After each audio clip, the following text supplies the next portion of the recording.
Hello everyone, आज हम बात करेंगे क्लास 10 का साइंस एक्टिविटी 1.3। चलो हम स्टार्ट करते हैं। Take a few zinc granule in a conical flask और अ टेस्ट ट्यूब। ओके, हमें एक कॉन्सियल फ्लास्क, ऐसा कॉन्सियल फ्लास्क में हमें क्या करना है, जिंक ग्रैन्यूल्स को लेना है, उसके अंदर डिल्यूट हाइड्रोक्लोरिक एसिड को ऐड करना है। जब हम डिल्यूट हाइड्रोक्लोरिक एसिड को ऐड करेंगे, इसके अंदर हाइड्रोजन गैस रिलीज होते हुए मिलेगी और बबल्स फॉर्म हो जाएंगे। ओके, फिर क्या करना है, जिंक ग्रैन्यूल्स फिर से एक बार लेना है और उसमें सल्फरिक एसिड को ऐड करना है।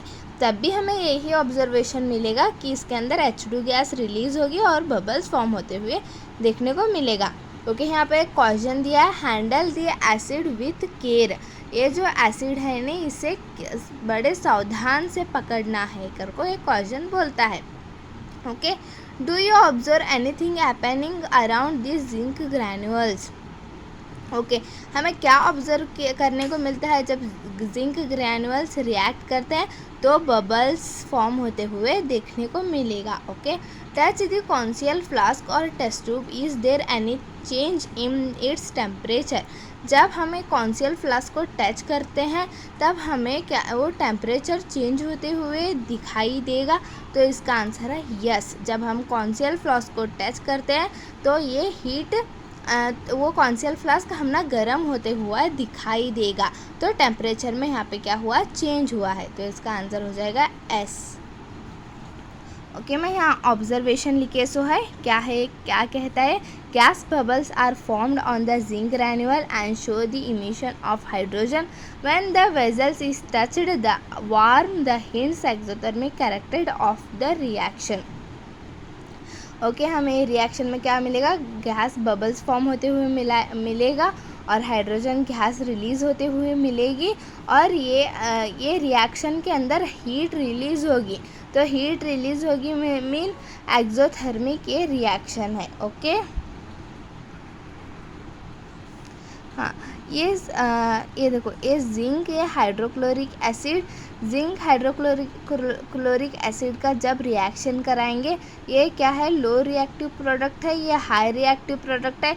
ये हाई रिएक्टिव प्रोडक्ट क्या करेगा, लो रिएक्टिव प्रोडक्ट को डिस्प्लेस करेगा, तो जिंक क्लोराइड और H2 गैस रिलीज होते हुए मिलेगी। ओके, ये जिंक H2SO4 है, ये भी लो रिएक्टिव प्रोडक्ट है, ये हाई रिएक्टिव प्रोडक्ट है। ये क्या करेगा, इसे डिस्प्लेस करेगा और ये जाएगा इधर, जिंक SO4 इधर, ये जिंक H2O का जगह ले जाएगा, H2 साइड में हो जाएगा। ओके, जिंक SO4 और H2 गैस रिलीज होते हुए मिलेगी। ओके, अब हम बात करेंगे इम्पॉर्टेंट क्वेश्चंस के बारे में। What happens when zinc granules react with dilute HCl और diluted H2SO4? जब zinc granules dilute hydrochloric acid और सल्फरिक एसिड के साथ मिक्स रिएक्शन कराएगा, तो हमें क्या प्रोडक्ट देखने को मिलेगा, तो हमें प्रोडक्ट देखने को मिलेगा जिंक क्लोराइड और H2 गैस। तो यहाँ पे मैं आंसर में लिखा है जिंक क्लोराइड और H2 hydrogen gas, H2 means hydrogen gas. Okay, जब जब सल्फरिक एसिड के साथ रिएक्शन करेगा तो जिंक सल्फेट फॉर्म होगा और हाइड्रोजन गैस रिलीज होगी। जिंक सल्फेट के साथ जब रिएक्शन होगा, जिंक सल्फरिक एसिड के साथ जब रिएक्शन होगा तो जिंक सल्फेट और हाइड्रोजन गैस रिलीज होती हुई मिलेगी। What gas will release when zinc granules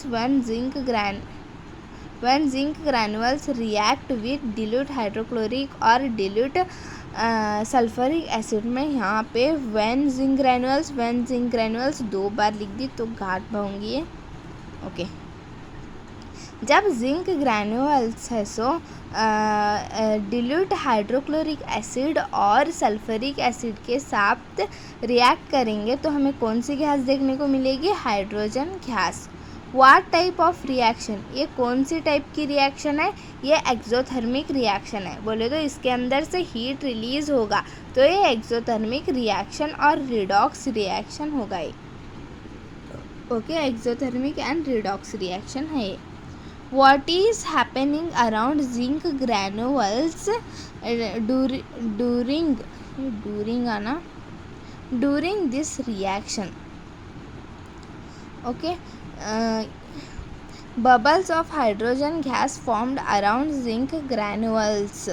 जब जिंक ग्रैन्यूल्स रिएक्शन करेगा तो क्या फॉर्म होगा? तब bubbles and hydrogen gas forms होगा जिंक ग्रैनुअल के आसपास. ओके, आई होप ये सब आपको समझ में आया है. अगर ये समझ में आया है तो मेरे चैनल को लाइक एंड सब्सक्राइब कीजिए.